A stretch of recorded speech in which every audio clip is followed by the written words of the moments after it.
Welcome to today's conversation with State Representative Eddie Rodriguez, a virtual event brought to you by the Texas Tribune. I'm Cassi Pollock, and I want to thank you all for tuning in.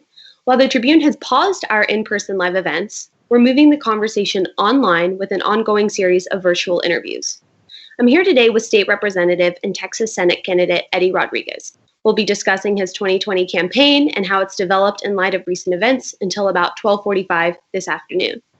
Representative Rodriguez and I will also be going over questions submitted by our readers throughout the conversation.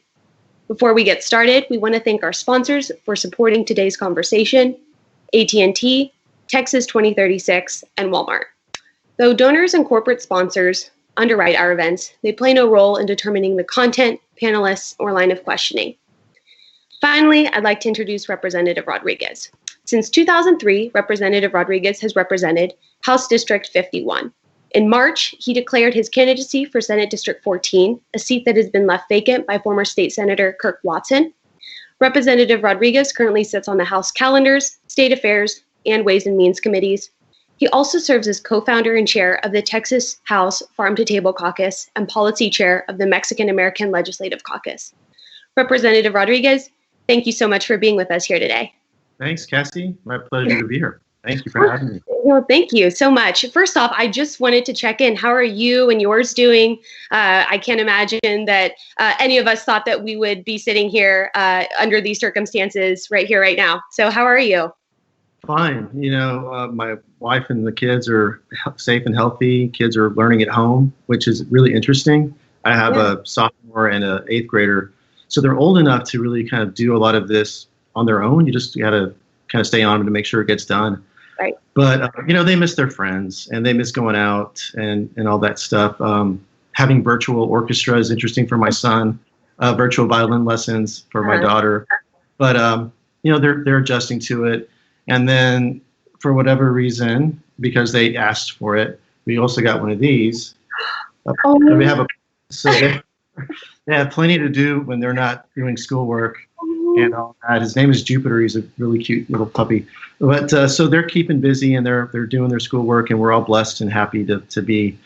We're in a lot better shape than a lot of folks out there. I'll say that, and I hope the same is true for you and your family. It is, and thank you so much. I'm happy that all is well. I wanted to dive right in, and I thought that we would probably start at just kind of getting at the question of why you're running. You've served in the House for the past 18-ish years. You're considered one of the more senior House Democrats. In your mind, why would you trade that to run for the upper chamber? Yeah, well, I believe I have the best experience, judgment, and vision to guide us through this current crisis and to lead us through probably a long recovery. As you mentioned, 18 years in the House fighting for working families, and I want to do the same thing in the Senate. I understand the opportunity that we have as Democrats to take over the House, and Celia Israel, my good friend and colleague, is doing a great job there. And I hope that we do take the House. But I think there's an opportunity to listen. I do my state rep job as purely for public service. I'm a public servant at heart, and my district right now is 176,000 people, and I'll have an opportunity to help, upwards of 700,000 people in SD 14, and I look forward to the challenges that we'll face in the Senate. Yeah, and we'll get to some questions related to that here a little bit later on from some reader questions. But I also just kind of wanted to keep in line with this, how everything has been, basically turned upside down due to the virus. In theory, we would have already had this special Senate election already. If it had not been for the virus, the governor in all likelihood would have set the election for May 2nd. So how does a July election date change the dynamics of this race for you? Well, I think it doesn't change it much. It's just more time to actually get things organized and prepared. I have a good campaign going now. It was really challenging as the pandemic hit to really go out there and campaign, not really figuring out the Zooms yet and all that stuff. It took us a little time as the campaign, I think as a society, really to really know that everything's going to be done at home virtually. So we have to get used to that a little bit. So it really just gives us more time to ramp up for that too. It was the right decision on the part of the governor to do that, I think, because the turnout would have been abysmal, and it really, people weren't focusing on it. And they may not be focusing on it much July 14th either, but I think it's it was the right decision to make. And I think for as far as from a campaign perspective, it just kind of gave us more time to ramp up, basically. Yeah, so kind of a longer ramp heading into Election Day. Speaking of campaign stuff, in a memo this week, your campaign manager said that you had raised over $500,000 since the start of 2020, and that you are on pace to surpass well over $1 million for your Senate campaign. Can you walk us through just a little bit what it's been like for you as a candidate right now to try to be raising money during a global pandemic and amid all this economic fallout? Yeah. Well, it hasn't been quite that easy, for sure. I had I don't know if I want to say benefit, but I did have a primary opponent for my reelection to the Texas House. And so that allowed me to raise more money. We weren't really dealing with the pandemic at that point. So I was able to raise some money during that point in time, and then maybe not spend as much as I needed to, or I didn't spend as much as I could have, I guess, on that. So I ended up having a little bit of a surplus, but it's challenging because, you want to be very sensitive to people right now. And so there was a good 3 weeks there where I didn't talk to anybody other than my family and personal friends, because I think anyone running for office, that's where you have to go first, the people that you know well personally and that you love and you trust. So that's kind of where I started at first, but not right away. And then slowly but surely, I started calling some people really just to see how they were doing, to be honest with you, people that had been donors in the past. And over time, people start wanting to talk about other things and wanting to engage in something that's not the pandemic, right? To get back into something that's not, this crisis. And so after a while, people were more receptive to it. And I'm still very sensitive to it, though, Cassie. I mean, I don't want to, my grassroots support are $25, $50, those kind of folks. I'm not talking to any of those folks other than to ask them how they're doing, to see if there's something I can do for them to help them employed, how they can get the employment benefits. But I'm not asking them for money. That's not right. So it's just, you have to be picky and pick and choose and who you talk to. And it's just a bit challenging for sure. But there's other things in life that are much more important, and that is making sure that people are safe and healthy. Right. And just campaigning in general. I mean, just your typical door knocking, block walking, meeting with constituents via town halls or whatnot. I mean, all of that has been effectively paused for the time being. So what are you trying to do to replicate those efforts? Yeah, good question. I mean, I did the first teletown hall early on. It was in about mid-May. And we reached out to about, I think, 50,000 people to really get their questions answered by medical professionals. And it's really what I've been doing, trying to do a lot of, is try to inform people what's going on there in the community and what's available to them. I've had several Facebook Lives with, one with Donna Howard dealing with the health aspect of this, one with Gina Hinojosa as it pertains to public education. So we had Gina on there, and the president of the school board and the superintendent, talking about what parents can expect when they're trying to teach their kids at home. And then also one for small business that I did with Celia Israel. So just trying to get as much information out as possible. As far as, I miss it. I miss going door to door. I miss, the one-on-one contact. I mean, Zoom and Skype are a poor substitute for that interaction. I mean, what I like is sitting in the living room with some folks, and they tell me what they're concerned about, what they're interested in, and what I can do to help them. That's what I like. So you can't have rallies either. There's not going to be any one of those, happy hour type things or anything like that. So, we're looking at having virtual little meet and greets, and we've already had one or two of those already. But basically asking supporters to invite their neighbors to get on a Zoom, and we just have a small meet and greet.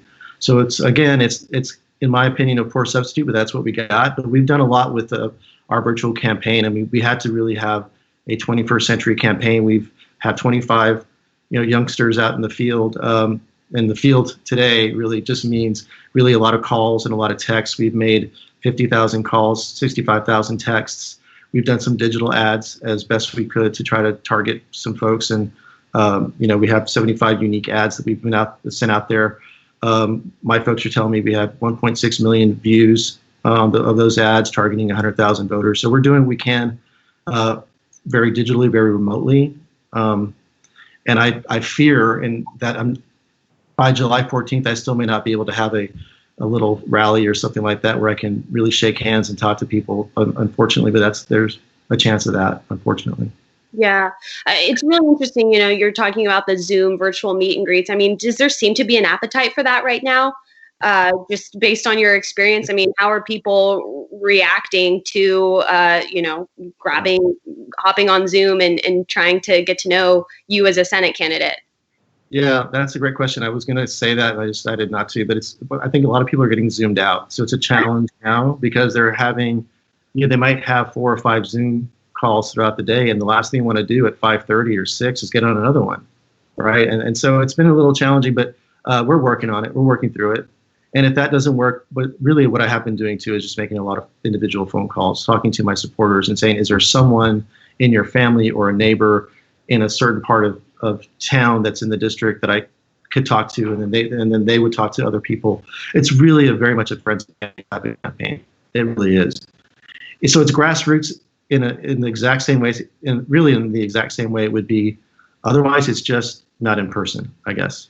Yeah, and you kind of mentioned this a minute or two ago, but I wanted to bring up just the fact that your campaign earlier this week, ahead of the filing deadline, rolled out a list of 120 plus endorsements from around the area, ranging from some of your colleagues in the House to community activists and whatnot.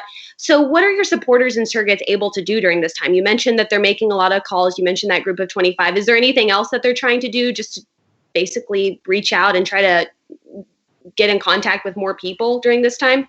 Yeah, that's what I'm asking of them. Yeah.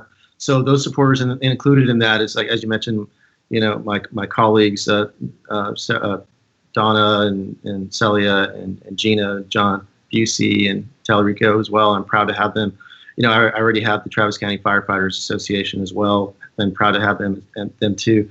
But as for the individuals, when I ask for their support and they want to be listed, that comes with an additional ask, which is to call, at least 5 people, 10 people, call your friends and family and tell them about this campaign, because we fully expect it to be a pretty low turnout. I mean, we have that lawsuit right now, right? We don't know if we're going to be able to vote by mail, if anyone can, if they request it, or whether people have to go to the polls.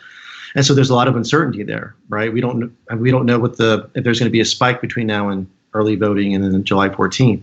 So people need to be cautious of that too. So there's a lot of unknown there. But yes, my supporters that are on my list, I'm asking them, in addition to lending their name, to also be part of the campaign and to talk to others. Yeah. So filing deadline was 5 p.m. yesterday for candidates to enter the race. I think we had a total of 6, 2 Dems, yourself among them, 2 Republicans, a Libertarian, and an Independent. The other Democrat in the race, former Travis County Judge Terry Eckhart, alongside you. You guys are kind of considered the 2 most competitive candidates in the race, just given the makeup of Senate District 14 and it being a historically Democratic district. And both of you guys are also billing yourselves as progressive, as the progressive candidate in the race. So how are you distinguishing yourself from her? And, on top of that, it's probably just more challenging to do given this virtual age that we're all living in, given, due to the virus. Well, I mean, I think the experience really matters right now, and being 18 years in the House and really having a pretty robust progressive agenda and passing some really, I think, important stuff helps a lot. I have that record that I can take on to the Senate, and it's just one of those things where right now people are concerned about the future and they need a steady leadership. And I think I have that, and I've proven that. And, next session is going to be a tough session, as you know, Cassie, you're going to be following it too. We're going to have a pretty significant budget shortfall, I believe. And then we have redistricting. And if you look at it from that lens, I mean, I'm not shy about telling people that I've gone through 9 budget cycles, including the 2011 budget cycle, which the one that, we had $27 billion shortfall. This will be minimally that, right? I've been through, next session will be my 5th redistricting session, right? Once as a member, once as a staffer, and then it'll be 4 as a member. For the first time, being one of 51 Democrats going to Ardmore, Oklahoma to try to stop the Republican redistricting. And then up to 2011 when I sued Rick Perry for fair districts in Travis County and Central Texas, and that went all the way to the Supreme Court. And we were not victorious, but it was worth the fight. And so, those experiences matter, and that, right, especially right now. So my message to voters is that I have a progressive record, and I have the experience and the relationships that you're going to need in the Senate. Half of the Senate I've served with in the House, Republican and Democrat. That's not to say that Eddie's going to get everything he wants, but it does mean that I'm going to have a good line of dialogue and communication with these folks, both Republican and Democrat, especially when it comes to, I think, the budget. And if you look at redistricting, I think having another Latino senator in there representing that district is going to, I want to protect that representation as much as possible. Right. So that's kind of my selling point. The second part of your question was, how do I get that out? And it's through this 21st century campaign that I'm running right now. And that's how we have to get it out. Experience aside, and I don't think anybody could, knock you off of that, but the fact of the matter is, if you do end up winning election, you will be entering Dan Patrick's conservative state Senate. And so this kind of ties into a reader question that we got from Susan, which is, what is your plan for getting things done in a conservative state Senate? Well, I think we have the example of that is Kirk Watson, my friend, and he was a fantastic senator. And how Kirk got things done is he worked with the other side. He tried to find compromise, try to find common ground if you can. And if you can't, then you go ahead and you fight like hell, like anything else. It's exactly what I do in the House right now. I don't necessarily have a one-on-one relationship with Dan Patrick. We don't hang out and have a beer or anything like that. But we know each other. I think we talk to each other quite a bit. But the members of the Senate that serve with me in the House know my reputation. That reputation is trying to find common ground, trying to find consensus so you can do the best you can for your constituents, and that's it. And I think that's the mold that I'm in. I'm not going to be the next Kirk Watson. There's only one Kirk Watson, God knows, but I'll be the first Eddie Rodriguez that has a lot of the same attributes that Kirk has, because that's just who I am, trying to get things done as best I can for my constituents. So the answer to that question is just simply being exactly who I am and who I've been in the House for the last 18 years. Got it. And staying on the topic of the ledge, you're coming back to the ledge regardless, either as a House member or as a state senator. And you kind of referenced it here just a few moments ago, the budget shortfall.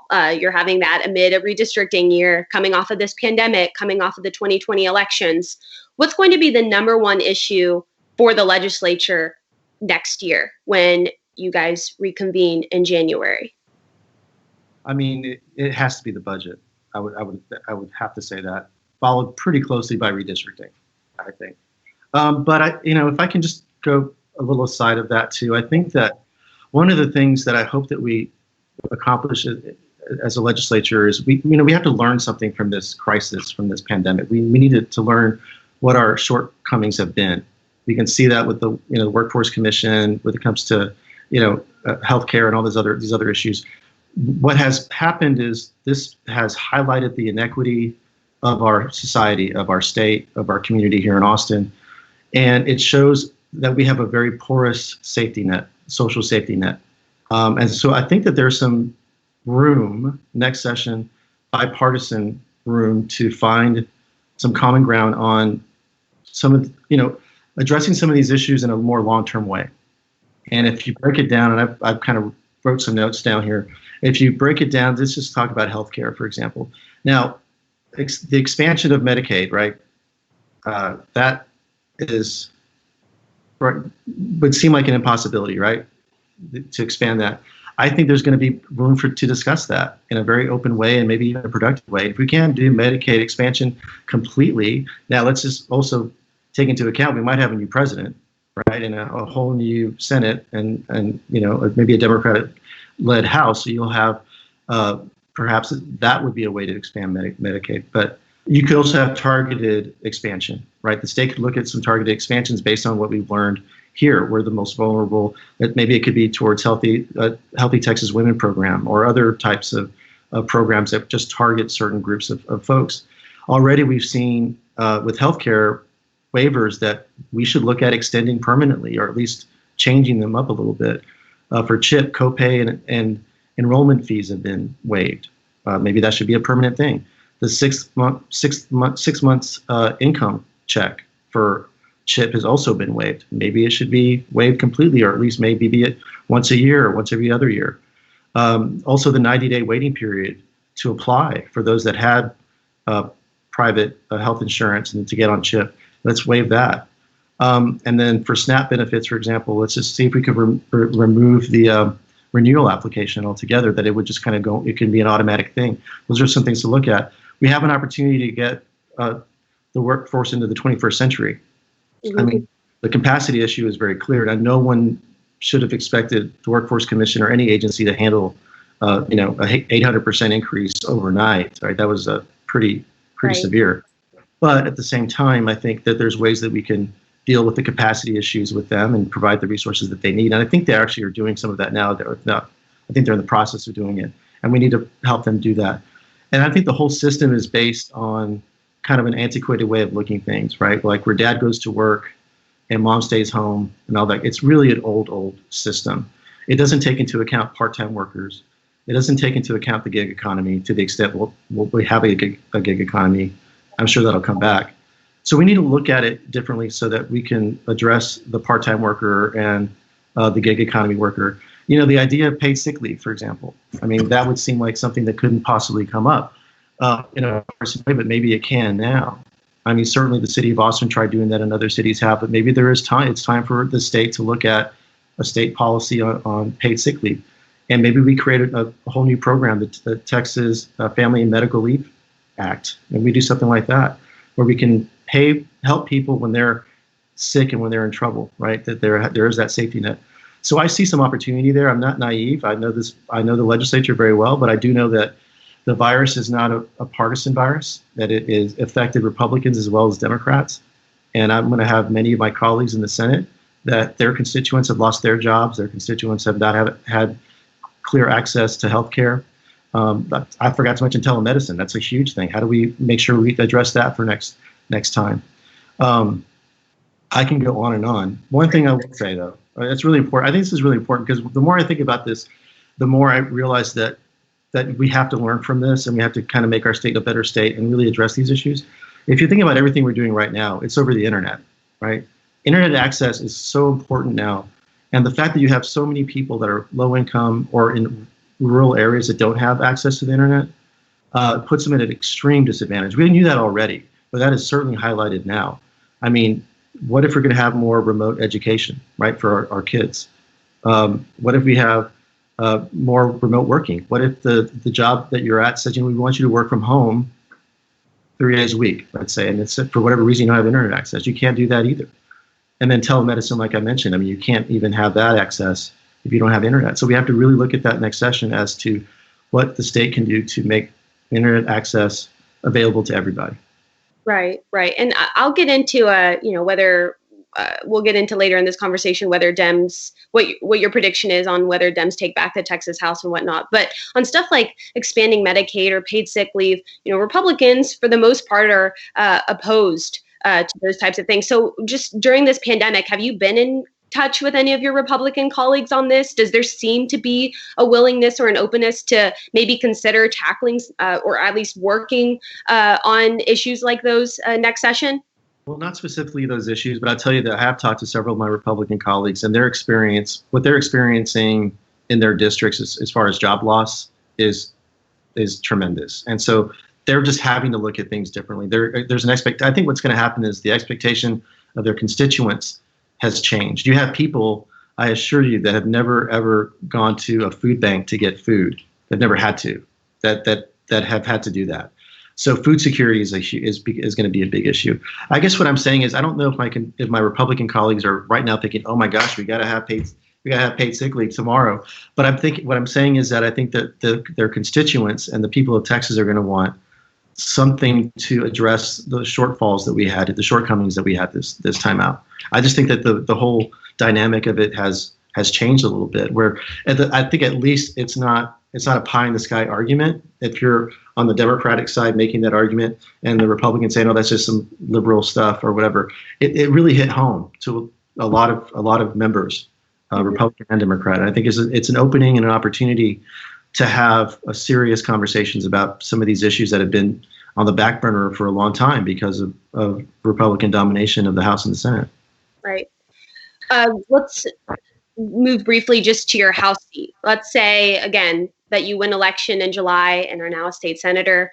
you've held your House seat for about 18 years. What do you expect to happen in that House race to replace you? Well, the process there is interesting. I don't know if you know, it's actually the precinct chairs pick. Did you know that? A lot of people don't know that. There's not a special election or anything like that. Okay, so would it be an August election with the precinct chairs? They would just vote, and they would basically. So if I was a candidate there, I was requesting votes, I would just try to get the majority of the precinct chairs in my district to support me, and then I'm pretty much automatically in. The reason is that the primary is over, so they would so the Democratic Party essentially and that mechanism would put someone in there. And I have not been talking to anybody about that whatsoever, just because I don't know who's interested in that. I do know that I think it's important that it should be a Latina or Latino, someone. I think that's important to keep it as a Latino seat. But to me, it's all about whoever the best qualified person is to take it on. And that's how that goes. It's a really interesting process. It was done. I think we passed the law on that several sessions ago. Don't quote me on that, but basically it's to save money, right? So you don't have to go through another election altogether. It just saves money. Go through that party process. Okay, interesting. And anybody could put their hat in the ring for that before consideration for the precinct chairs. Is that correct? Yeah, you probably need to have a little bit of Democratic history with them, and be active in the party. You can't just walk in, probably, but yeah. Okay, cool. Well, this is another reader question, and it's also about your time in the House. This is the question: if memory serves, you missed the vote on the Sandra Bland legislation, a critical criminal justice reform bill. What are your thoughts on this bill and criminal justice reform in general? Yeah, and I was sorry to miss that vote. I was not. I was off campus basically at that time negotiating another bill, but I was totally supportive of that bill, and we do need to address that issue, I think, head on. And so, I mean, that's something that we definitely want to continue working on for next session. I mean, it's really, really critically important. Okay. Do you think that bill? I think to say this too, if I may, I'm sorry to interrupt. Is that it wasn't a scheduled vote. It was one of those things where it was kind of brought up out of turn or whatever. Just kind of someone brought it back up. Obviously, if I had known that was going to be that was going to happen, then that wouldn't have been away from the floor at that particular time. Okay. This is another reader question, and it's about technology companies. And it's from Alex. Technology companies have made news for their efforts to stop the spread of the virus. What are your thoughts on the role technology will play in our economic recovery? And will the antitrust investigation, I admit I don't know which investigation they're referring to, that Attorney General Ken Paxton is pursuing into Google, hinder our recovery efforts? Well, I think those companies are going to have a big role to play, because I don't think what we're going through now is the new normal. I think we're still going to go to work and do a lot of stuff in person. But I think what we've seen is, I think, a little bit of a cultural shift, whereas you had people that may have thought, I'm basing this based on my conversations with individuals, right? People that said, I didn't think I could work from home.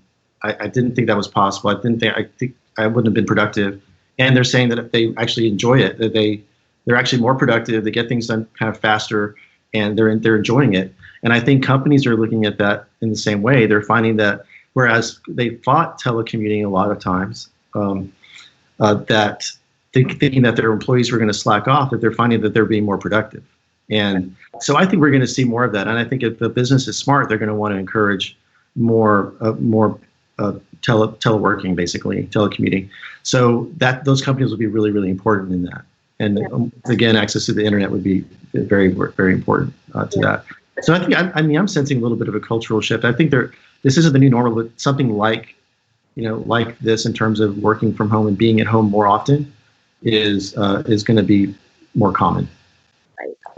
And I'm sorry, I don't know the antitrust. I don't know that question. Okay. Yeah, that's great. Okay. Speaking of last session, or just as your time as a House member, last year you helped pass a beer to go bill. And, just given everything that's been happening, the virus has led to beer, wine, and mixed drinks to go. Do you plan on expanding, working, to expand that next session? Again, whether you're a House or a Senate member, is that something that you've just heard from constituents or maybe even your colleagues on? I don't plan on doing anything to expand that. I gave my word to the parties, the two different parties there. We came to an agreement, and it took a long time to get there. And the part of that agreement is that we weren't going to touch that issue for a number of years. And so I'm going to abide by that because I'm a man of my word. But I will say that I think that beer to go legislation has helped some breweries actually stay in business because they're able to sell beer to go. So I just always saw that issue as more just a small business type of thing. We have these small businesses out there. We want them to succeed and grow, and that's what this bill was all about for me. And it turns out that it has been, for some anyway, it's been a lifeline for them. But I think there's going to probably be someone else. I'm sure someone will file a bill to have more like mixed drinks to go and all that kind of stuff, and that gets into a lot of other fights. That bill kind of, in a way, also highlights what you have to do to get a bill passed. That was almost I had as many Republicans as Democrats on that supporting that bill for various different reasons. So that's how you get a bill that's controversial in this, and you have a powerful group against it.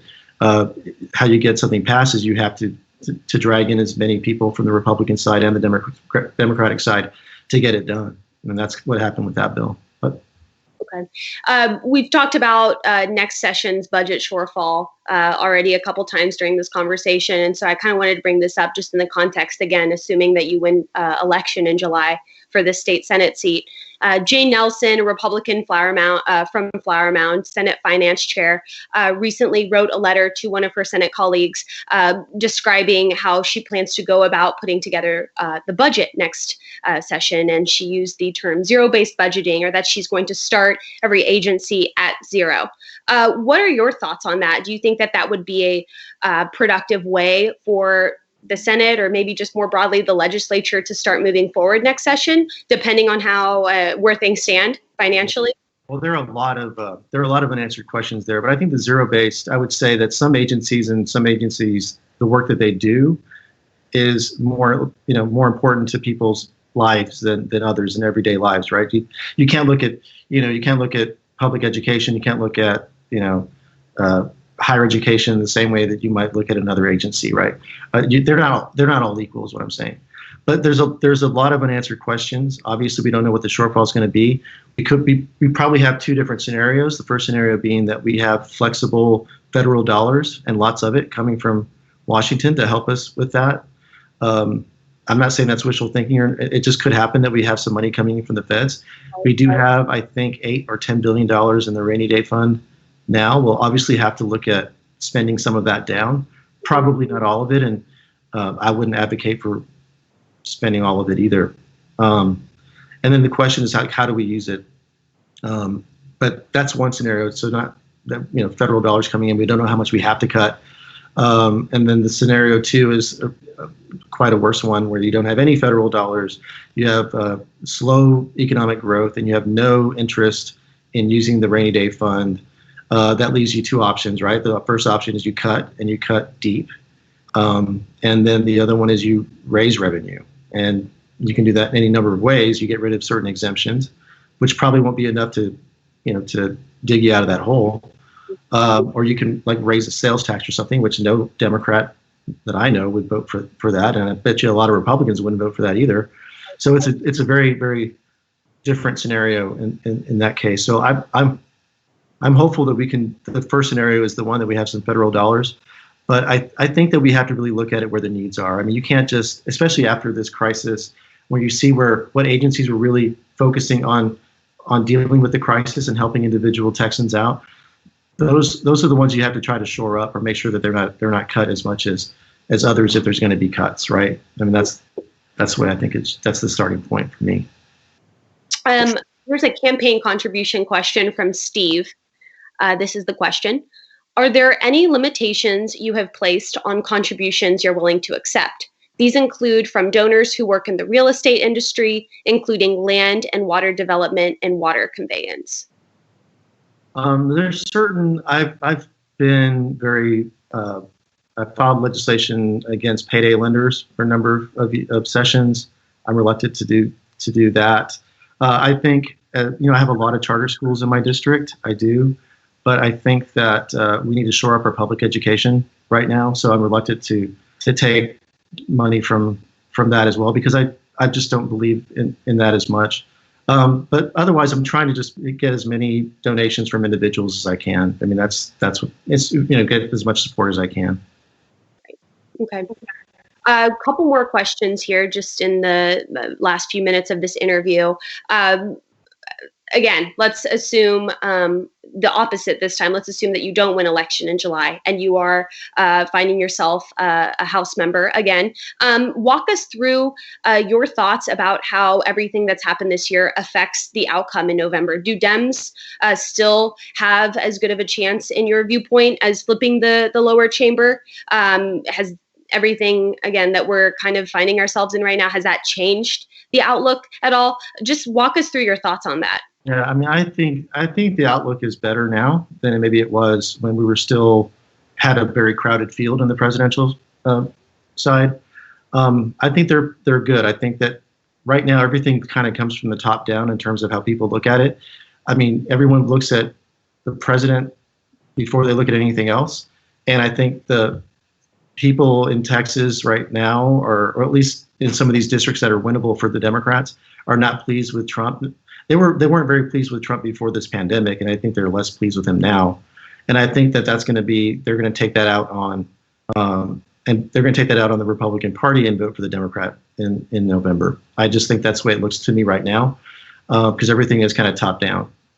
Everything's finalized in that regard. It's like everything's like, do you like Trump or you don't like Trump? And then everybody splits into their camps, unfortunately. Yeah. But I think we're in better shape now than perhaps we were when we still had a crowded field, and we definitely have the ground game right now. And Celia is doing a great job, getting organized there, and we have a solid message. Everything that people are going through right now, whether it's healthcare or workers. I mean, it's stuff that Democrats have been fighting for forever. I mean, we want to try to protect them during this time of crisis. So we have not only just a message, but these are the policies that we support and we have supported for a very long time. So I think it bodes well for us. And if I'm back in the House, as you say, I'll be in a House that's controlled by Democrats. I will be 14th or 13th in seniority, or I don't even know the number anymore. I'm on State Affairs, Ways and Means and Calendars. Those are probably the three most powerful committees, or some of them. I'll continue, working and fighting for the working families of Texas in the House as a very high-ranking member of the Texas House of Representatives. Yeah, and we also have a speaker's race going on. I know it, on top of everything else, it doesn't really seem like it. But what are you hearing on that front? I mean, I know that nothing. Okay, well then maybe. What am I hearing on that front? Well, I think that there'll be a speaker's race. I mean, I know I'm hearing that. Well, there already is a speaker's race, and things are happening even though us on the outside may not know it. But you have all of your usual, Democrat, Republican potential names that keep kind of getting mentioned in conversations, or at least they were before this pandemic started. I mean, who could you see from the Republican side if the GOP holds the chamber, if Democrats end up flipping? I mean, who do you think would end up running for that speakership? On the Republican side, I don't know. I mean, you can look at the people that ran last time that, against Dennis, and I guess that was, that's still a possibility. Dennis, no one really saw that coming. That's the thing about it. That's why I don't want to handicap any of this stuff, because it's so hard to predict. I mean, where Dennis was an interesting thing, because I was paying a little bit more attention, and it just seemed like he had a core group of people that were supporting him that was a little bit bigger than the other folks did. But I don't know who that is now on the Republican side. On the House side, I couldn't tell you. I mean, it's probably going to be a more senior member, I would imagine. I mean, you can kind of narrow it down. I know that my women colleagues would like to see a woman there, but there are other members that have been there a long time and have done a great job and that have a lot of respect too. So hopefully it'll be a little bit more. It wouldn't be a fight, that we'll kind of come to some agreement as best we can to see who that would be. Right. Because in a speaker's race, it's such a weird. It's not like an election really. It's more like it's not even a popularity contest. It's the weirdest kind of politics there is. So if the House is only up by one Democrat, anything. You know what I mean? The alliances that potential speaker would have to make with Republicans to get enough Republicans over, that's the unknown. That I wouldn't know who would draw the more Republicans. And on the other end, if you have one more Republican, say Democrats don't take control, which I hope we do, then it depends on which Republican can draw the right number of Democrats over. So it's just really unpredictable, and it almost changes towards the end of that last speaker's race. It almost changed and not only every day, like almost every few hours. Yeah. From all there. Yeah. I think it was a 72-hour window where you had like 7 candidates in the race down to one. So it happened very fast. A lot happened. And organizing representatives is like herding cats. So, it's hard to get that all done that fast. Well, it'll be fun to follow that along. Okay, we're going to squeeze in one more reader question before I let you go, Rep. This is, I'm sorry if I mispronounce your name, Gladys. And this is the question. How will you support the retired teachers pension fund, and how do you plan to lower the high cost of healthcare plans for retired teachers? So this was a pretty big issue last session, right, Rep? Yeah, it usually is. Well, that's gonna take an investment of money for sure. And we have to do that. We were far behind in doing that. We need to take care of our retired teachers. And there is some bipartisan support for that. But it will take some investment of money, which I'm, again, with the budget the way it is, next session we'll see how that could work. But I'm committed to it. I have been for many sessions, and I just know Democrats have for sure, and a number of Republicans, which is not enough. But I'll keep fighting for it. It's a very important issue for our retired teachers. We don't take care of them well enough when they're teaching. We got to take care of them certainly when they're retired. Right. Thank you for that. All right, let's wrap up. Thank you so much. Thank you all for tuning in, and thank you to everyone who supported today's event. And thank you again to Representative Rodriguez for joining us. Finally, if you want to become a Texas Tribune member and support our public service journalism, go to texastribune.org/give. Have a wonderful rest of your day, everyone. Take care.